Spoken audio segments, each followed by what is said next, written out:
Saw you. Hi. We're on live now? Yes. Yes. Okay. So sorry guys that we tuned in late, but as you know, this has been a real emotional day. I got my nephew. Had to go all the way to Atlantic City to get I'm talking about Atlanta. I'm so tired. We had to go to Atlanta, Georgia to get my nephew, and we're still not back. Like, we just leaving the pound. And I want to give you guys a few updates, and then tonight Nicole will be hosting Westlands, and I'm gonna have to hop out because we're on the way driving now. We're still driving. So, but I just wanted to thank everybody for all of your contributions, sharing, and just everything. Like, if it was not for you guys, I'm just gonna be honest, I would not have been able to get my nephew.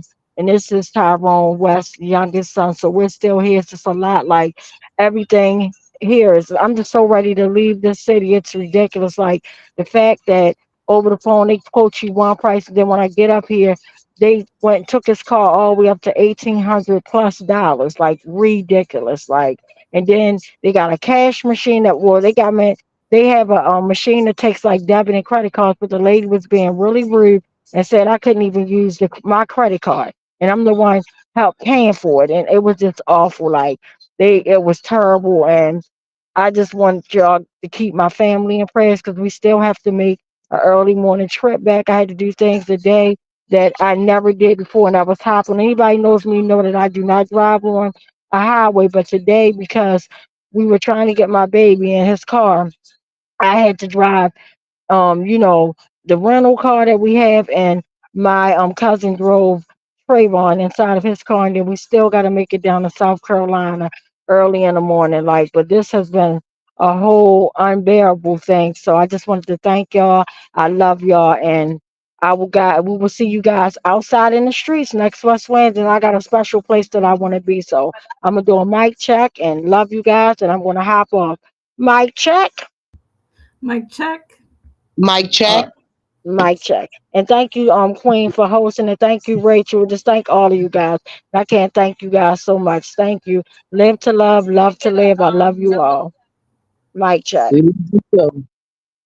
Can't stop, won't stop, till killer cops are in cell blocks.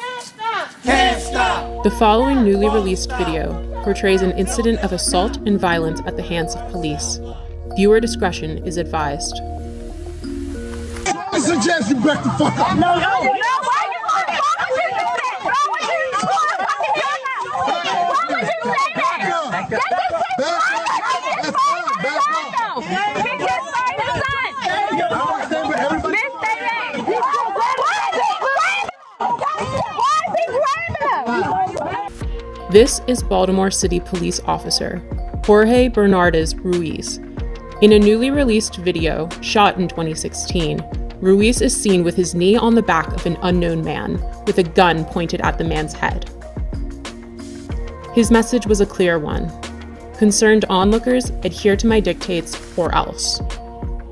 Here, we can hear Ruiz saying to Baltimore residents, I suggest you back the fuck up. it is documented that Baltimore police officer Jorge Bernardes Ruiz is a repeat violent offender, even without access to all complaints against Ruiz, undisclosed by BPD Internal Affairs records. 6 cases involving Ruiz are known. This video will briefly highlight 6 total cases beginning in July of 2013. Case 1, Abdul Salam, July 1st, 2013. Here Salam is seen victoriously smiling in celebration after the jury found Ruiz and 2 other cops liable for brutality against him. However, because the trial was civil, not criminal, Ruiz was not fired and he did not go to jail. Police profiled me. They followed me in the back of my house, harassing me. Police proceeded to violently and hostilely approach my van with me and my son in it. As I announced, this was my home, guns drawn.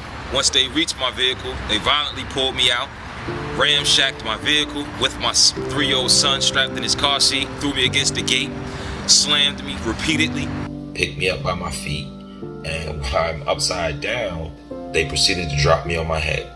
hog tie me, and immediately when I fell on my head, Ruiz, in a wrestling type of action, and kind of hit his knee against my neck. I was arrested. I had no idea what I was being arrested for. My son is scarred to this day. He remembers the incident as it happened yesterday.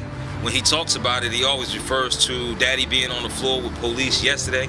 Case 2, Darrell Harris, profiled, as seen in this video, July 17th, 2013.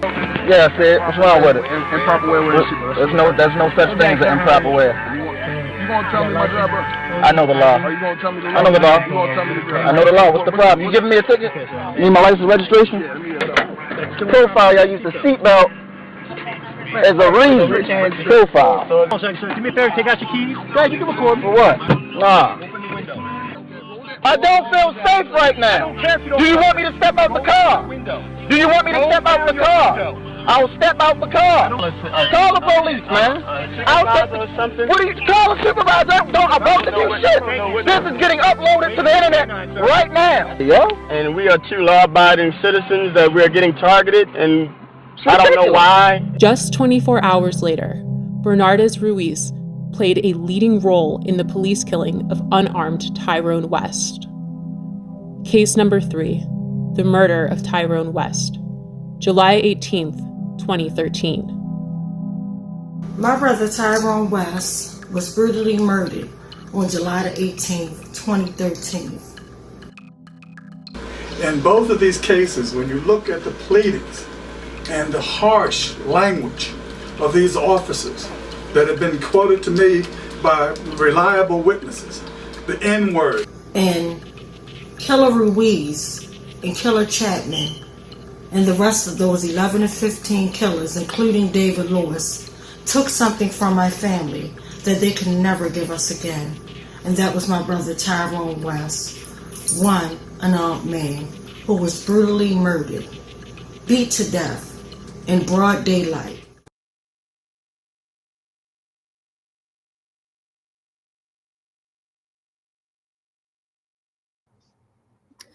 This is West Wednesday 532, Justice for all victims of police violence, justice for Tyrone West. Nicole, it's all you. Good evening, everybody. I'm Nicole Pettiford. I am the daughter-in-law of Anthony Anderson, who was brutally beat to death in 2012 by the Baltimore City Police Department. Tonight, I'm taking over and hosting the show for Tawanda Jones, which is the head of the coalition. Tawanda is the sister of Tyrone West, who has been fighting for the past 10 years, 532 weeks to be exact, to try to get accountability for her brother Tyrone, who was brutally murdered by the Baltimore City Police Department. Guys, this has got to stop. I mean, it's treacherous. It doesn't make any sense that we have had to come together for 10 years to try to get accountability for this man's wrongful death. He was brutally murdered, just as my father-in-law was, Anthony Anderson, who was beat to death by the Baltimore City Police Department. I'm also the mother of Ajay Harad, who was killed in the streets of Maryland. Guys, this is not an easy thing to get on here week after week, whether we're in person, whether we're live streaming, and to talk about our loved ones, people that we're never going to see again. And we're trying to keep their names alive. We're trying to not only get accountability for our loved ones that we lost, we're also trying to make it where as though that no one else has to go through what we have went through. We have become a family. Granted, a family that none of us wanted to be a part of, but I am so honored to know Tawanda is just phenomenal. Tawanda helped me get a voice when nobody else was listening. Tawanda helped pave the pathway for me to be able to talk about my daughter and my father-in-law. She paved the way for a lot of other people to be able to come on here and talk about their family members that they lost, to talk about the pain that they have endured and still enduring from the loss of these disgusting police officers. Y'all say y'all here to protect and serve, but you only protect and serve yourselves. We are the people, and you guys really work for us. I'm here pleading with anybody and everybody that's listening. We need to come together as one, because if we don't come together and stand for something, as you can see, we are falling for anything. These politicians getting into these offices and stuff, and they telling us before they even get in office that, oh, I'm going to do this. I'm going to make sure this is better for us. I'm going to make sure that your rights are not violated. And it never works. It's the same song and dance over and over and over again. And personally, I'm sick of it. I am sick and tired of being disappointed by people who keep promising me things that they don't come through with. Enough is enough, y'all. We have got to get together and stand up for what is right and for our rights, because we deserve better than this as being a people. We are human beings. We are not animals. And for an animal to be treated better than a human being is sick and disgusting. It doesn't make any sense. I can get life in prison, basically, if I go out and brutally murder an animal. But a human being, a police officer can come up to me and harass me and kill me and don't do any time, don't get reprimanded for any of his actions. But if I was to kill one of them, oh, I'm going under the jail, and they're going to melt the lock and throw away the key. Where's the fairness in that? Tyrone is not here anymore. Timothy Flemings is not here anymore. Anthony Anderson is not here anymore. And the list goes on and on. But these filthy pigs that took our loved ones away from us, y'all get to go home at night. You get to see your family members again. You get to have dinner with them. There's not an empty spot at the table where they used to sit. The only thing that we are left with is memories. Y'all get to continue to make new memories with your family members. We don't get that luxury anymore. And like I've been saying for years, as angry as I am and as angry as I will always be, I hope and pray to God that none of you have to trade places with where we are right now, because it is so hurtful. It is times that I can't sleep at night because I'm constantly haunted and I'm constantly crying and waking up out of my sleep because I miss my daughter so much. I never got the opportunity to meet my father-in-law. I never laid eyes on that man until I seen him in his casket. How sick and disgusting is that? But I just want everybody to know that we're not going anywhere. And if anybody needs us, you can get in contact with the West Wednesday Coalition through Tawanda Jones. You can go on her page, reach out to her. She's there for us all. She has definitely been there for me. And she will be there for you if you need her. But we also need y'all too. We need a shoulder to lean on. We need someone to tell us that it's going to be okay. We need someone to stand behind us while we're fighting this fight for our loved ones. We need this. So I hope that you guys are hearing our pleas and our cries. And I hope that you will all get behind us, because at any given moment, this could be you. You could be on here talking about someone that you love, that you lost. Or one of your family members can be on here talking about you yourself and how they loved you and they lost you. You don't deserve to lose your life to something this petty. Everybody deserves to go home to their families at night.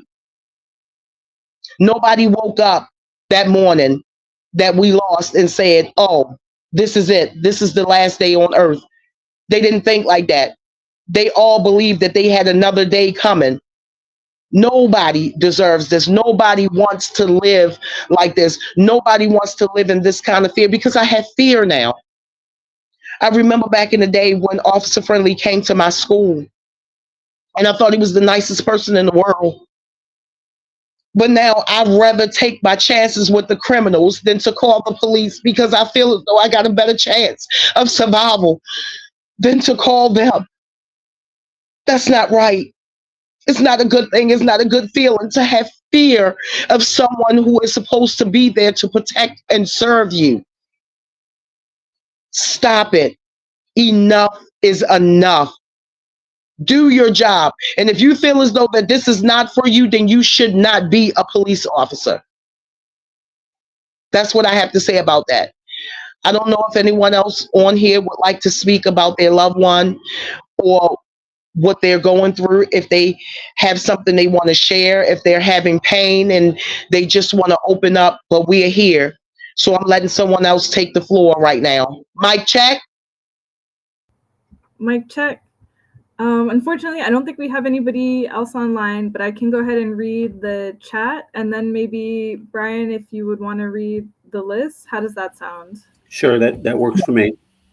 It works for me too. Awesome.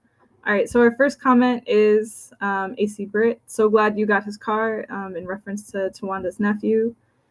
Hillary says, we love you. Judah says, mic check. Judah says, so happy that Tawanda was able to rescue her nephew, Trayvon. AC Britt says, and we still don't have accountability, just more of the dog and pony show. Judah says, thank you for hosting, Nicole. AC Britt says, protect and serve property and assets of the rich, even get promotions after brutality cases. Linda says, awesome work with this struggle. AC Britt says, don't wait until it happens to you to participate in the fight with us. Linda says, you're right about not calling the police. And Charlene says, sending love to you, Nicole. Nicole, is there anything you want to say related to the comments? Yes, I want to say thank you guys so much. And I really feel honored that Tawanda trusted me enough to even host tonight. And thanks for listening. I mean, it really fills my heart that people are here to back me, and, you know, they understand my pain. I know that a lot of people that come on here have not lost a child. You know, they may have lost loved ones, but it's a totally different kind of pain to lose your actual child that came from your body. But I just want to thank all of you on here for your support and your love. And I love you all. And thank you so much. Thank you. And in that case, Brian, I'll pass it to you. Thank you.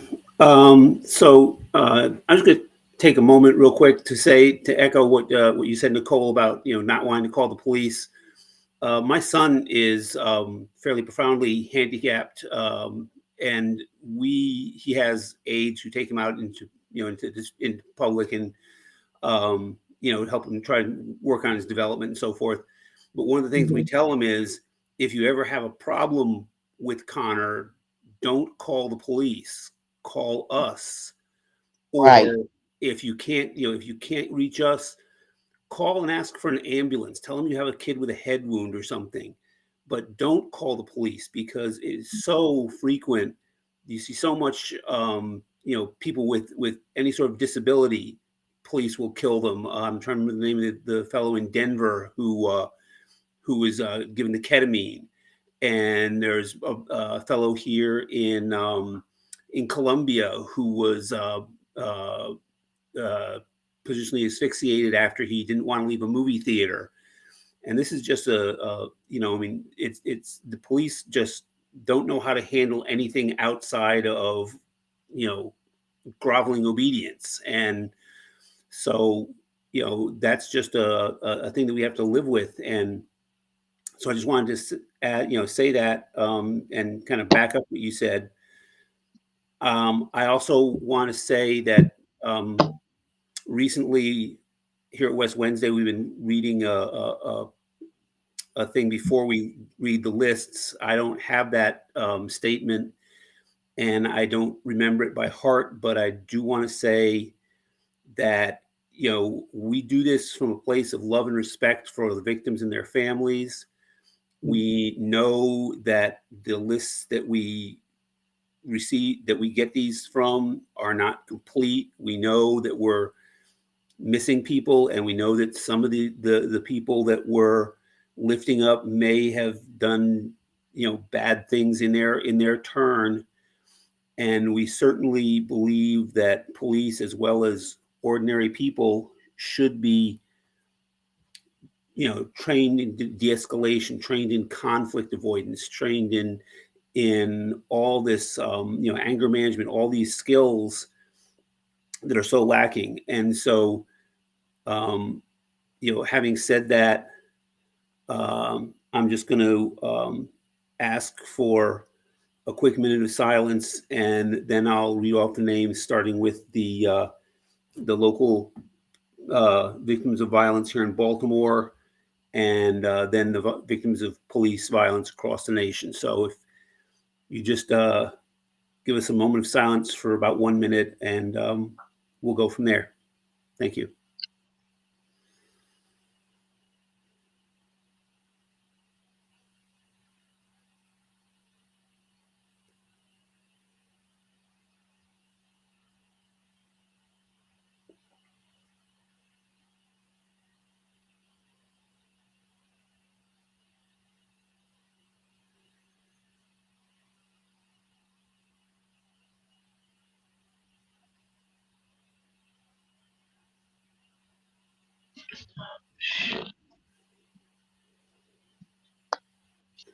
Okay, thank you. So this week in Baltimore, died by violence. I'll read the names off, and if you could echo them back to me, that would be appreciated. On the 29th of last month, Jamal Peacock. Jamal. On the 30th of last month, Derek Brock. Eric Brock. On the 1st of this month, Trayvon Bradford. Trayvon Bradford. On the 2nd of this month, Jamal Barney. Jamal Barney. Thank you. Give me just a second here. I gotta.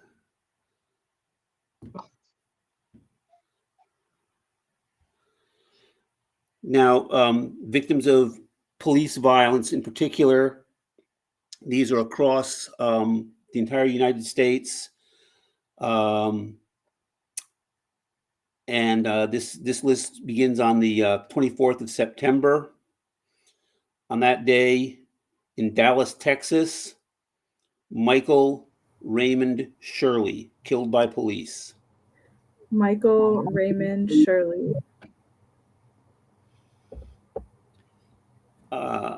On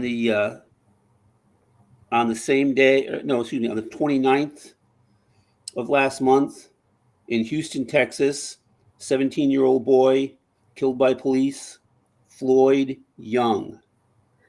Floyd Young. Also on the 29th, in Decatur, Alabama, a 39-year-old black man killed by police, Stephen Perkins. Stephen Perkins. On the 1st of this month, a 30-year-old white man in Knoxville, Tennessee, killed by police, Matthew Logan Rose. Matthew Logan Rose. Also on the 1st of this month, in Ailey, Georgia, 45-year-old man, Daryl Bonner Jr. Daryl Bonner Jr. In Manteo, North Carolina, a 44-year-old man whose name has not been released to us. So we say killer cops in cell blocks.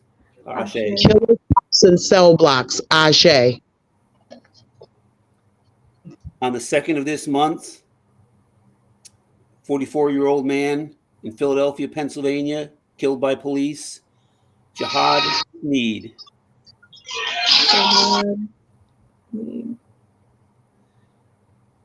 And yesterday in Lawrenceville, Georgia, unidentified man killed by police. Killer cops and cell blocks. Killer cops and cell blocks. Ajay. Thank you. Thank you. We have a few more comments, so I'll go ahead and read them. And then, Nicole, if you wouldn't mind closing us out after that. Yes, I will. All right. So we have Dwayne G. Davis says, mic check. AC Britt says, Elijah McClain, the young man in Colorado. Ethan Saylor, the young man in Columbia, Maryland. Justice for Tyrone West. Justice for Timothy Fleming. Justice for Anthony Anderson. Justice for all victims, and reopen the cases. Nicole, it's all you. Thank you, everybody. I know this West Wednesday was short, but it was still powerful. I want to thank Brian for reading off the names and everything. I'm not sure who else is on here who's speaking, but I want to thank you too for being here, helping me out, because I'm not normally doing this, but tonight was, a different occasion because Tawanda had to take care of some very important business. And like she says every week, live to love, love to live. I love you all. And thank you again for joining us at West Wednesday. Thank you. Good night.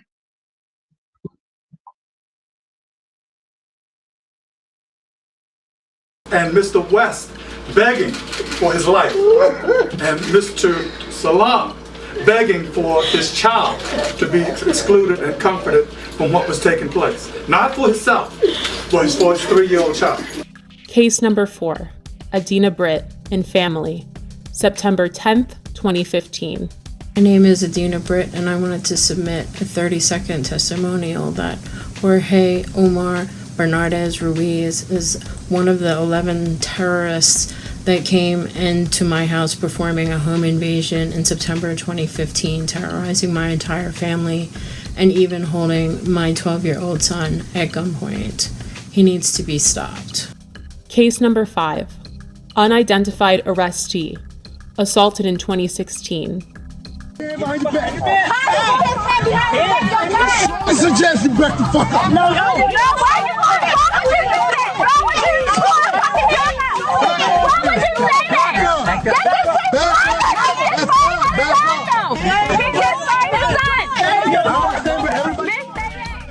Again, this video did not surface until the summer of 2020.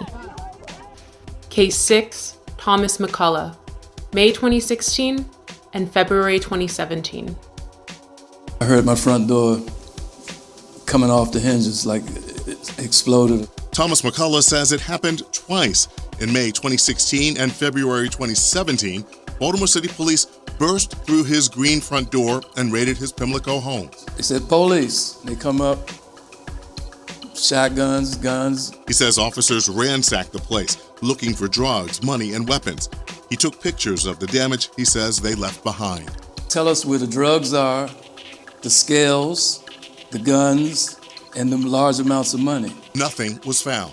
Now he's suing police, claiming officers, including a former member of the Gun Trace Task Force, frightened him, his wife, and father-in-law when the officers conducted what his suit calls an illegal search of his home. The owner of the house tells 11 News after the second raid, he had to replace the front door. McCullough and his attorney say they want Baltimore police held accountable. There is a colossal breach of trust. And McCullough tells us following both raids, no one was arrested or charged.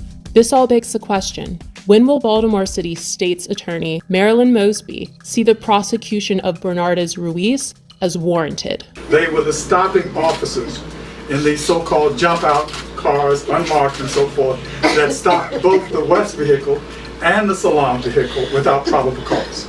And these officers are the ones that also were joined by others, but they are the ones who initiated the stops, pulled both men out of the vehicles, and commenced the vicious activity that was thrust upon them. And the Officer Ruiz that started this attack is still working and working with promotions. He is now sergeant. But the fact that this repeat of violent offender had a history leading up to my brother.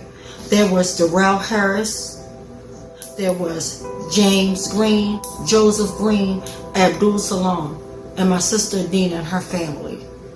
No one family deserves to be brutally murdered or brutalized by this repeat violent offender Ruiz. It is time we take action. The time is now. Baltimore police officer Jorge Bernardez Ruiz is a repeat violent offender. Based on these accounts, in accordance with the law, we, the West Coalition, call for him to be fired, prosecuted, and incarcerated. We're more than hashtags and body bags. We're more than being 6 feet in the dirt and pictures and buttons on t-shirts. Our lives matter. For the safety of our city, the prevention of further harm, and the justice for these families, we see no other option. And again, I'll say, the time is now.